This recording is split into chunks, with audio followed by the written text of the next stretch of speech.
When I was 16, I fell in love with a beautiful girl. Whenever I would see her, my heart would beat fast, my mind would swim, and my jeans would get a little tight. I talked to Robin on the phone every day for 3 years. I did not know her father was an alcoholic. I did not know that she felt so embarrassed about what went on in her home that she would never bring a friend over to the house when her father was home. In 1972, when I turned 18, I had a low draft number. I ended up in the military and found myself being sent to Germany. Robin and I lost contact with each other. Like many children of alcoholics, she married someone who turned out to be an alcoholic, someone who became abusive towards her. It's a repetitive pattern, and it happens a lot. Even though Robin was married, I still kept in contact with her mother. After I got out of the military, I went to college and then applied to medical school. On the day I was accepted to medical school, I called Robin's mother to share my good news. Her mother said, "Guess what? Robin's home." Robin had decided she'd had enough of being abused. At that moment, I knew I was going to marry her. My own neurotic stuff, I'm sure. The power of first love is tremendous. I had carried in my memory all of the wonderful things about our relationship, and I forgot the fights we used to have over nothing. The day we got married was a very happy day for me. Then my life went from relative calm, even being a second-year medical student at the time, to chaos. After we got married, it seemed like every Friday night we would fight. It didn't matter what we fought about. Later, when we were in therapy, I learned that Friday nights were times of tremendous turmoil at home for her. Mind you, my family was not perfect. I grew up in a Lebanese Catholic family. My father was the boss, the king, and always at work. My mother was very subservient, but she was really the boss.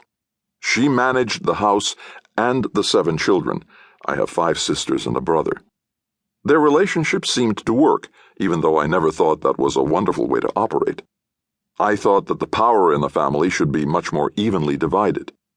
In my unconscious mind, however, I had the idea that the dad should be the boss and that he shouldn't do much around the house, but that wasn't my wife's idea at all. Her idea, unconsciously, was that husbands abuse wives, and she was totally sick of the abuse. Anything that I might say or do that remotely suggested that I should take control of a situation would totally flip her out.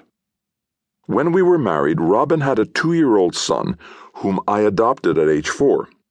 As we would continue our repetitive fighting and arguing, all of the ADD symptoms were there, yet we never knew about ADD. The disorganization, the impulsivity, the moodiness that often goes along with being the adult child of an alcoholic, the rages, the distractibility, all of these symptoms were there.